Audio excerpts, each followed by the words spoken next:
Muy buenos días. En el día de hoy, como parte del segundo simposio Enfoque Multidisciplinario Actualizado de la Hipertensión Arterial, hablaremos de imagenología cardiovascular en la hipertensión arterial sistémica. Mi nombre es Orlando Carlos Batista Lora, soy médico especialista en cardiología y trabajo en el Hospital Lenin de Urquía. A breve modo de historia, haremos una breve referencia a las principales personalidades que han contribuido al mundo de las imágenes. Uno de ellos, William Röntgen, que describe los rayos X. Aquí, por ejemplo, la primera radiografía de la historia, la mano de su mujer casualmente. Los esposos Curie, que describen la radioactividad de importancia en el futuro para las imágenes de perfusión. Ingle Edler y Helmut Hertz, que describen el primer ecocardiógrafo, realizan la primera ecocardiografía de la historia.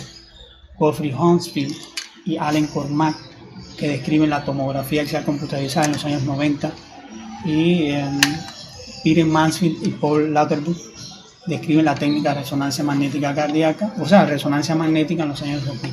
Todos ellos han contribuido, no han sido los únicos, pero son las principales personalidades que han recibido premios Nobel en sus respectivas ramas, y por lo cual decidimos referenciarlos a ellos fundamentalmente, no han sido los únicos. El mundo de las imágenes, sobre todo la imagenología cardiovascular, está enfocado ahí en 5 principales metas hacia los cuales va enfocado el mundo de las imágenes. Uno de ellos es a describir la anatomía, otro a describir la función, a describir la perfusión, el metabolismo y la caracterización de tejidos. Para llegar a esas metas, lo que ha ocurrido a lo largo del tiempo es que se han fusionado técnicas, a lo cual se le llama en la actualidad multimodalidad de imágenes, donde se combinan técnicas de perfusión, de resonancia, eco, tomografía, todas enfocadas a la patología cardíaca, ya sea diagnóstica o como complicación, en este caso del paciente hipertenso. Para hablar de la importancia de la imagenología cardiovascular en el paciente hipertenso, haremos una breve referencia aquí de las principales alteraciones que sufre el corazón de un paciente hipertenso. Una de ellas es la hipertrofia del ventrículo izquierdo, otra la dilatación de la aurícula izquierda, la dilatación de la aorta ascendente en todo su trayecto, la dilatación e hipertrofia del ventrículo derecho, de la aurícula derecha, etc. Todas estas alteraciones, el mundo de las imágenes o la imagenología cardiovascular es capaz de detectarlo, y a ello haremos referencia a lo largo de la charla.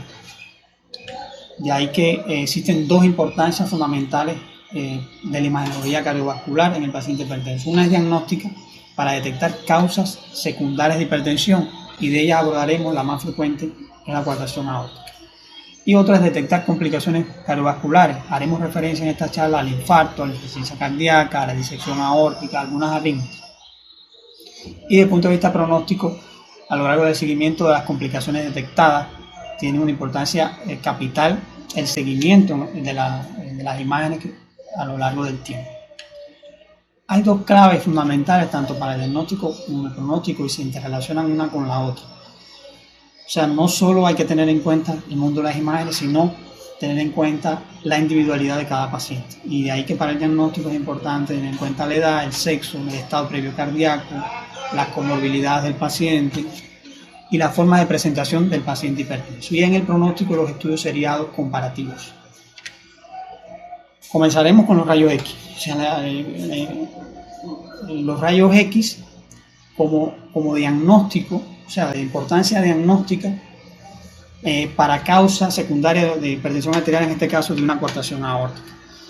En este caso, en particular aquí, observamos el signo de Roessler, una muesca que se produce en la parte inferior de las costillas por hipoflujo en las arterias intercostales debido a la coartación. Es un signo inequívoco de coartación aórtica. Y en el seguimiento evolutivo, como después de colocado un stent, una técnica que se llama cuartoplastia con stent, desaparece el signo radiológico, y muchas veces también sirve para saber si está bien colocado el stent o no. En este caso, por ejemplo, pacientes con insuficiencia cardíaca, ya sea por infarto, con arritmias, etc., los signos de congestión pulmonar y cómo mejora después del tratamiento, o sea, la importancia pronóstica del seguimiento de estudios seriados. Y ya aquí, por ejemplo, vemos redistribución de flujo y no tanto signo de congestión, lo cual es un elemento de mejoría. Todo esto como importancia de complicaciones del paciente hipertenso. En este caso en particular, un caso con una disección aórtica, observamos el ancho mediastínico máximo, el ancho mediastínico izquierdo, están bien anchos, es un signo inequívoco de dilatación de la aorta ascendente, casi siempre en una disección a ese nivel. El desplazamiento de las calcificaciones aórticas, otro signo más de 6 milímetros. Aquí observamos dos signos que tienen importancia diagnóstica en el paciente hipertenso. En el caso de la ecocardiografía, en muchos de estos estudios gold estándar, porque permite hacer diagnóstico y después se puede corroborar en otras técnicas más avanzadas, pero permite al menos tomar una conducta en el paciente. En este caso en particular, un caso personal, caso de una coartación, como el eco fue capaz de detectar. Observamos a este nivel la estrechez con la turbulencia ahí, un gradiente entre los miembros superiores e inferiores, ahí a ese nivel, más de 30 milímetros de mercurio, lo cual hace el diagnóstico de una coartación. Aquí tenía 52 milímetros de mercurio, una coartación aórtica severa. Y en el mismo paciente, como el flujograma en la aorta abdominal, los flujos están disminuidos, lo cual ayudó al diagnóstico en este caso. En pacientes con insuficiencia cardíaca, infarto, fibrilación auricular, tiene importancia capital detectar hipertrofia del ventrículo izquierdo en el paciente hipertenso. De hecho, se permite muchas veces diagnosticar la cardiopatía hipertensiva, una forma de presentarse, etc. Para ello, lo que se recomienda son las guías de hipertensión, las guías de la Sociedad Americana de Ecocardiografía, emplear la masa del ventrículo, la cual se calcula por diferentes técnicas, pero los puntos de corte están referenciados aquí: 95 gramos metro cuadrado de superficie corporal para la mujer y 115 gramos metro cuadrado para el hombre. O sea, todo lo que se eleve por encima de eso hay hipertrofia del ventrículo izquierdo.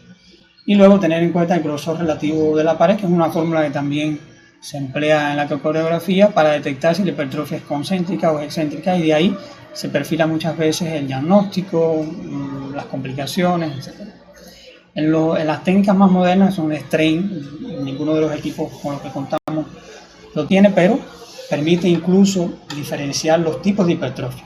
O sea, saber si la hipertrofia es por hipertensión, saber si es por una miocardiopatía hipertrófica, si es por una amiloidosis, por una enfermedad de Fabry.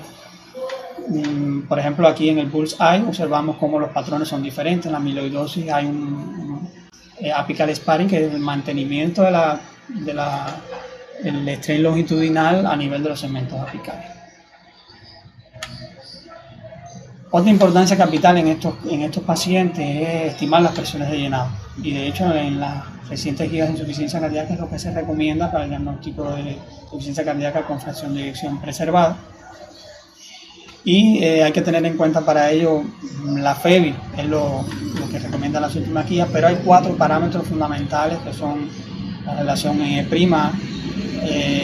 la velocidad de la E sectal y lateral, la velocidad de regurgitación tricuspidia y el volumen biplanar de la aurícula izquierda, que se recomienda indexado al peso, o sea, a la superficie corporal del paciente.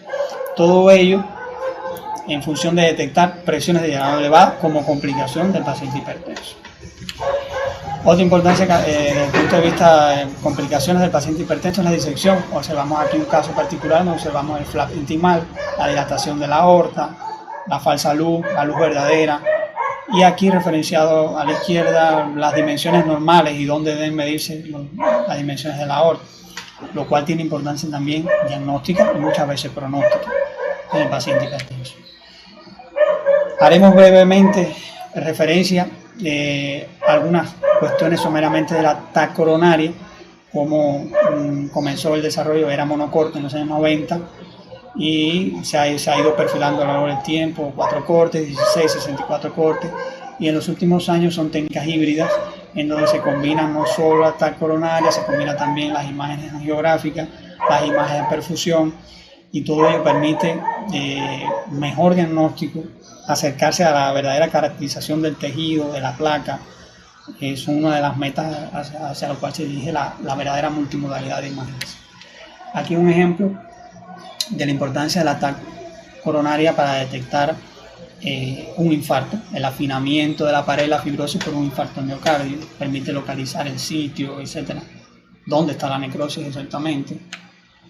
Aquí, por ejemplo, en caso de resonancia magnética, detectar dónde está el sitio de la coartación. En este otro caso aquí a la izquierda, detectar el flap intimal en una disección aórtica, la falsa luz, la verdadera. Todo ello ayuda en este lado en particular al diagnóstico de causa secundaria y a detectar la complicación del paciente hipertenso. Como hablamos en el eco, también en la resonancia magnética cardíaca, que ya se considera, por supuesto, muy superior al eco, incluso en muchas descripciones es el verdadero gold estándar. En el equipo se puede detectar la masa, los volúmenes, el ventrículo, y existen sus tablas también referenciadas, lo cual permite detectar la hipertrofia del ventrículo izquierdo, incluso permite diferenciar los tipos de hipertrofia también, si es del atleta, si es del hipertenso, si es por amiloidosis, si es por una estenosis aórtica. Todo eso permite diferenciarlo en la resonancia magnética cardíaca. Las técnicas de perfusión, como el PEC o el SPECT gatillado, que son capaces también de determinar de forma automática la presión de eyección, la masa, los volúmenes, detectar la zona de hipoflujo cuando hay isquemia, todo ello como complicación del paciente hipertenso. Aquí son meramente algunas referencias a algunas técnicas modernas de fusión de imágenes, donde se fusiona la TAC coronaria con las imágenes de perfusión, lo cual permite un mejor diagnóstico. Imágenes híbridas, donde se fusiona la angiografía con la TAC, con el ultrasonido intracoronario, lo cual permite caracterizar aún mejor la placa. Nuevas técnicas como la tomografía de conteo fotónico, fíjense cómo se logra una nitidez muy buena en cada coronaria, dónde está la lesión, permite una reconstrucción de la lesión en 3 dimensiones. Y cuando se combinan estas técnicas con imágenes híbridas, se puede caracterizar aún más no solo el tejido, sino la placa. Esta técnica de tomografía de coherencia óptica, en este caso en particular, una ruptura de placa. Observamos aquí las características, las dimensiones, lo cual permite un mejor diagnóstico, pero a la vez tratamiento. Estas técnicas de ultrasonido intracoronario que se ha ido perfeccionando a lo largo del tiempo para caracterizar la placa, cómo se combina también con la geografía. Y haremos referencia someramente a algunas nuevas técnicas que están descritas en algunos artículos, como la importancia de el 4D Flow MRI, que es una técnica de análisis de flujo en la resonancia magnética con contraste.